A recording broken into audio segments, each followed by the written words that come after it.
آقای هدایتی بله چهرهشو قابل پشت ماسک هم قابل شناسایی او عقب نره سلام علیکم. سلام علیکم. حال خانم چطوره؟ سلام میرسه. شما مخاطره مشترک داشتید در راه. منم پشت شلوار آورده بودم. نه این همون یک شمیران پوشیده یا نه؟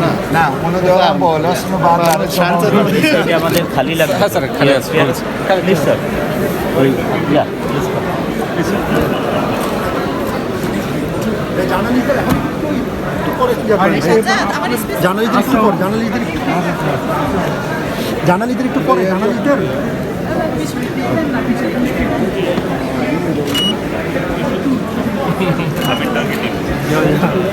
Ya şöyle geçsenize. Gel şöyle. Gel geçelim. Gel. Ya আপনারা এখন ওঠেন না এখন ওঠেন না ক্লিয়ার করতে হবে এই জায়গাটা ক্লিয়ার করতে হবে এই আলমে পরে সব একই এই সব এই জায়গাটা ক্লিয়ার করতে হবে এখন ভাই এখন সব ওঠেন না अभी तक it feel my थी जब we met when we met this guy and his name is our very own Anshuman Mr. Tarun Arora please come on stage thank you so much now मैं बुलाना चाहता हूँ एक शख्सियत को जिसका था हम सबको बहुत बेताबी से बेसब्री से इंतजार उन्होंने काम किया है कन्नड़ा फिल्म में तेलुगु फिल्म में तमिल फिल्म में एज वेल कौन भूल सकता है सरदार गब्बर सिंह को प्लीज वेलकम कवि दुहान Singh the young the dashing now ये जो मेरा टर्न है एक ऐसी पर्सनालिटी को बुलाना को स्टेज पर मेरे बहुत फेवरेट स्टार है बहुत फेवरेट एक्टर है कौन भूल सकता है वो लगन का वो देवा और the Ghajini oh my god our very own sultan of Sarfarosh mister Pradeep Rawat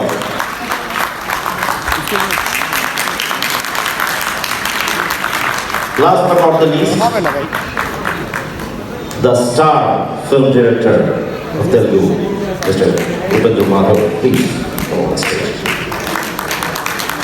Would like to hear something from all of you.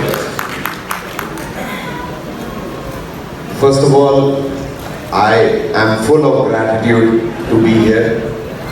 Thanks to Ajit Jalal sir for getting us here. It's a lovely collaboration. I look forward that we have this exchange of artists from India, Iran, Turkey, and we can work together, learn something, teach each other something. I wish all the artists all the best. I want to say, Amake Bangladesh, Bishon Parola. Thank you. Good evening, namaskar, salam alaikum. I will also not take much time. My friends from Turkey were excellent regarding that. So, I have only 3 lines to say about the meeting. Ashambho ko shambho kare amar anant jali. Second thing, Ame tomaro ke bhalobashi. And the last, Amar Shonar Bangladesh. Thank you very much. Hello. Well, good evening, everyone. Thank you, beautiful people and media for joining us. You know, it's so good. 4 country artists are sitting in the front row, and it won't be possible without you, AJ. Thank you so much for making India part of India the leader. And being there, Rashida looking amazing. Good luck to you, Bosha. Amazing. You guys looking beautiful together. God bless you. sir, congratulations on the day, and next year will rock. Okay. Hi, good evening. And first of all, I would like to say thank you to Ananta Jalil sir for giving this big opportunity to direct international movie in Turkey and Bangladesh collaboration. And I want to say one thing. Everybody says Ananta Jalil is big star and businessman and rich person, CIP. And all I know, I can say one thing: he's a good human being. He's treating me like a brother. He took me in his home, and I'm happy to work with you, sir. And thank you all, and all the best for this Zinda Day and team. And thank you, sir. I just want to add one more thing. This is first time I'm experiencing a thing like multi-country, multi-talented actors, directors, musicians are together. And the only reason why we are here for this special occasion is by a person called Mr. Ananta Jalil, who is the force behind all of us meeting here in front of you. And I wish my great success and heartiest congratulations to start this movie very soon. God bless you. Namaskar. You have taken Bangladesh cinema to a next level. Sir, thank you all of you. Thank you so much. Basically, sir, thank you. A very big hand to them. Thank you. Thank you so much. আমরা এবার মঞ্চে এমন একজন ব্যক্তিত্বকে ডেকে নেব, যার কথা যদি আমি এইভাবে বলি যে বাংলাদেশের চলচ্চিত্রের ইতিহাসে সর্বকালের সবচেয়ে ব্যবসা সফল চলচ্চিত্রের যিনি নায়ক, এবং এই নায়ক অনেক অনেক অসংখ্য ছবিতে আমাদেরকে মাতিয়েছেন তার অভিনয় দ্বারা। মঞ্চে আসছেন ইলিয়াস কাঞ্চন।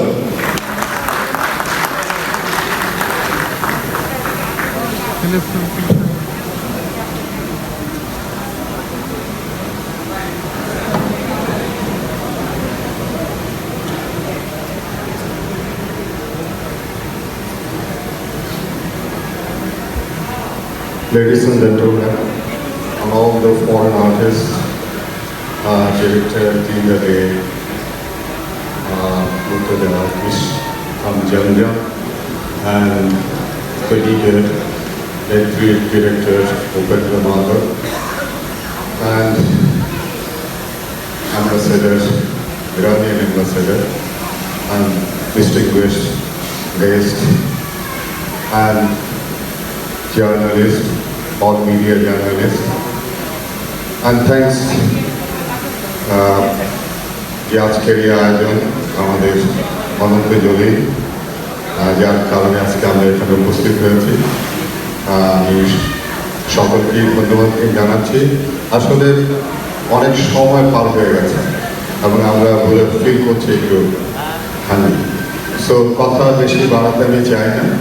আমি অনন্ত জলিল একজন বিজনেসম্যান হিসাবে অনেক সাকসেস, এবং চলচ্চিত্র ইন্ডাস্ট্রিতেও সে অনেক সাকসেস। আমি আই উইশ যে তার দিনটাতে অনেক বেশি ভালো ব্যবসা করুক, এবং আমি যে ছবিটির সঙ্গে যুক্ত হয়েছি সেটি তো অবশ্যই আমি চাইব যে তার বিজনেস সাকসেস যেন অনেক অনেক বেশি হয়। বাংলাদেশে যেন আমাদের যে এখন চলচ্চিত্রের যে খারাপ অবস্থা চলছে সেটি যেন উত্তরণ যেন হয়, এই কামনা করছি।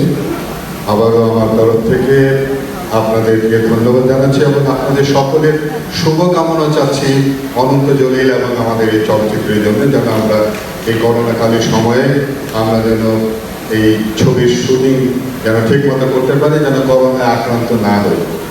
সকলের কাছে ধন্যবাদ, সবাইকে ধন্যবাদ।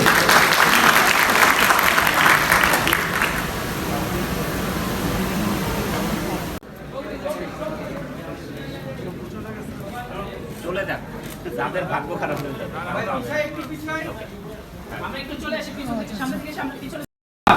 You are the man. She is the woman. Yes. You both are the industry. You both are.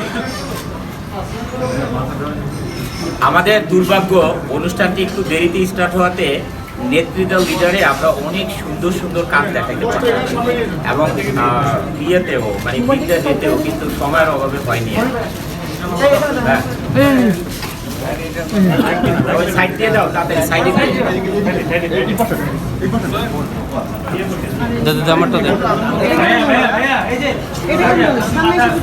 এই চাপা নামাইর একটা কথা বলবো, সাংবাদিক ভাইদেরকে আমি আমার বউয়ের হাতে রান্না খাওয়াইতে এটা কিন্তু নট এ জোক। আমি এটা কাকে দায়িত্ব দিয়ে আসছিলাম, আমার রানা ভাই আছে না, রানা ভাই আর তানবীর তারেক আর রানা ভাইকে আর দীপু ভাই সত্যি ও এত ভালো পাক করে, আমরা এই যে সবসময় দেখি আর কি। একটা ভিডিওতে ওর দেখলাম রান্না মানে 20 মিলিয়ন এর উপরে ভিউ, 20 মিলিয়নের উপরে না সত্যি।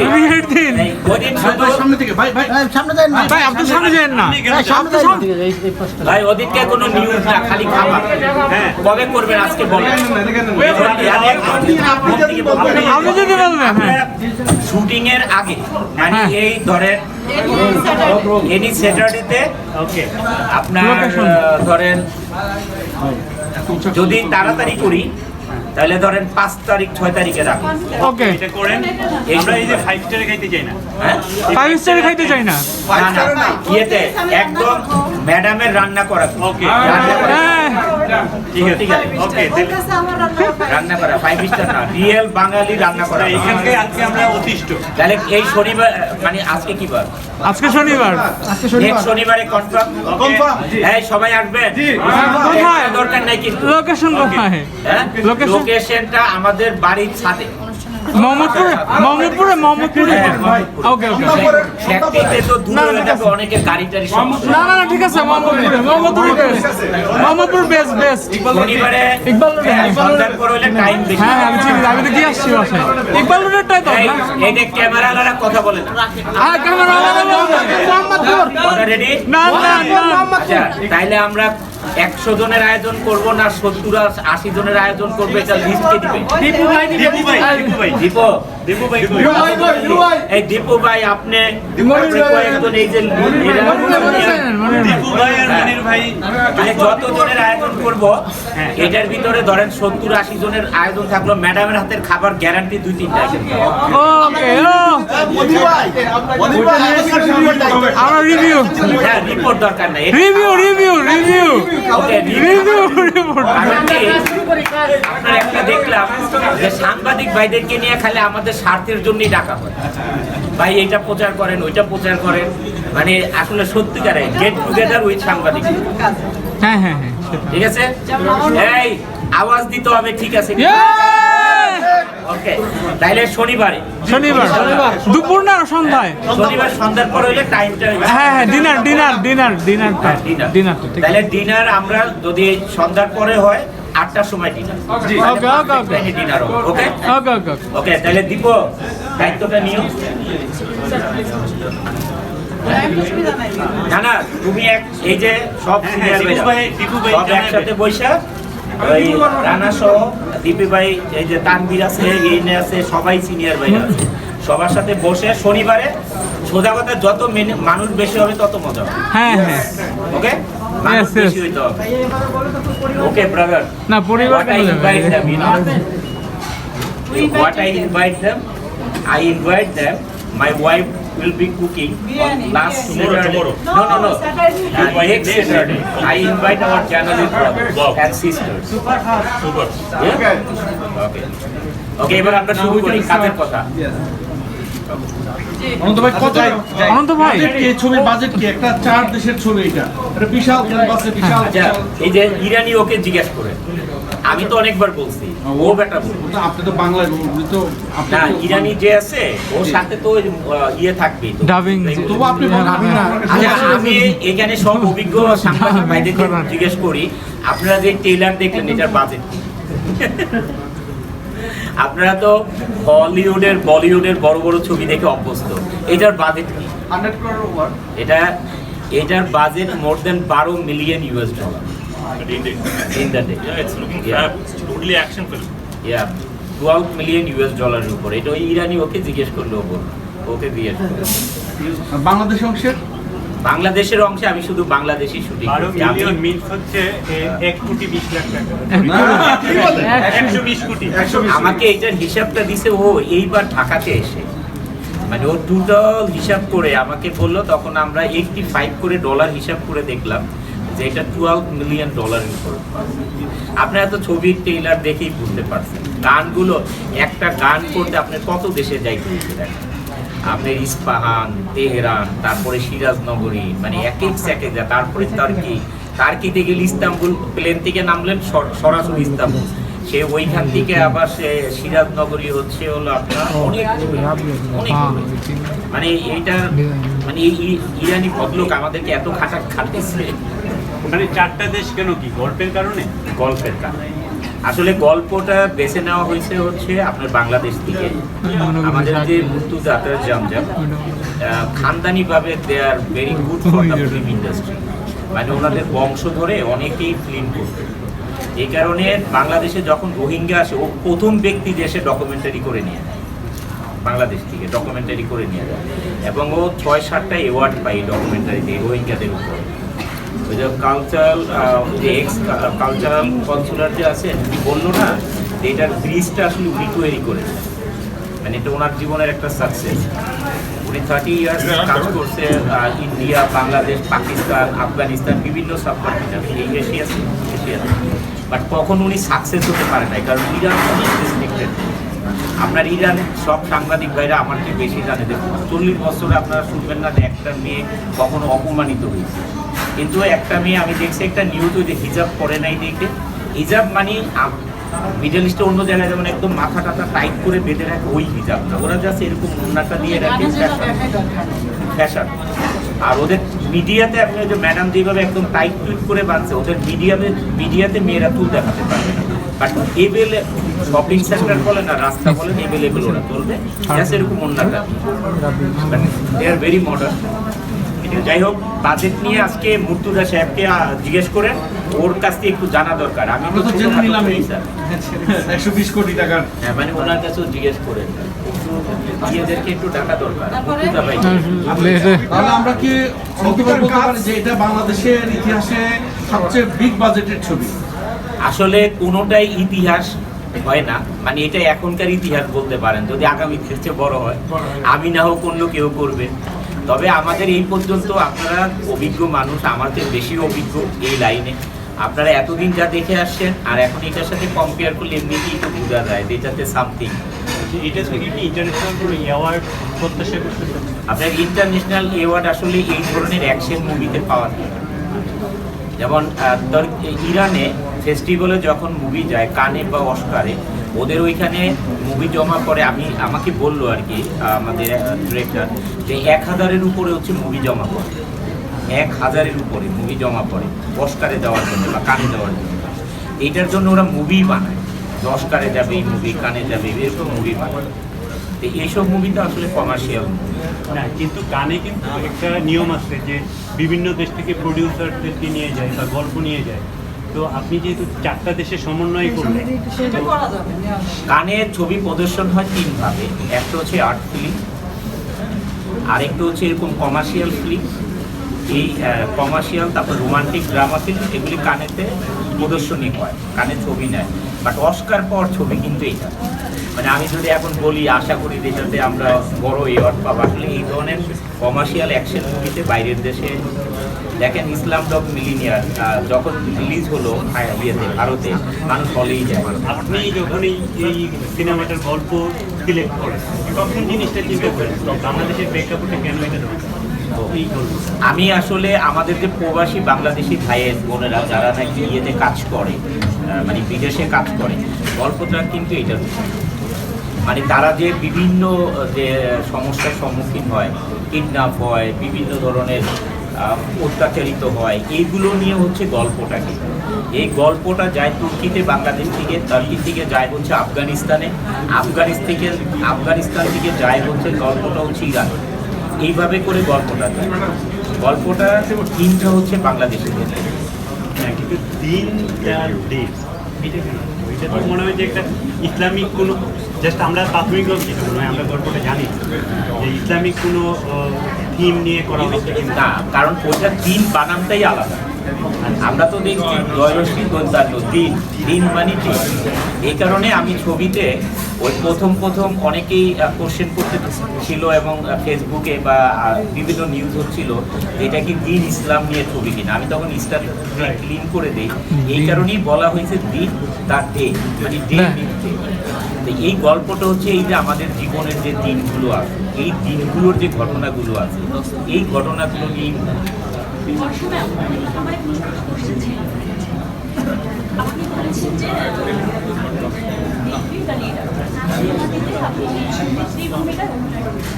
তো আপনি বলেছেন যে আপনি এখানে আপনি অনেকটা আমাদের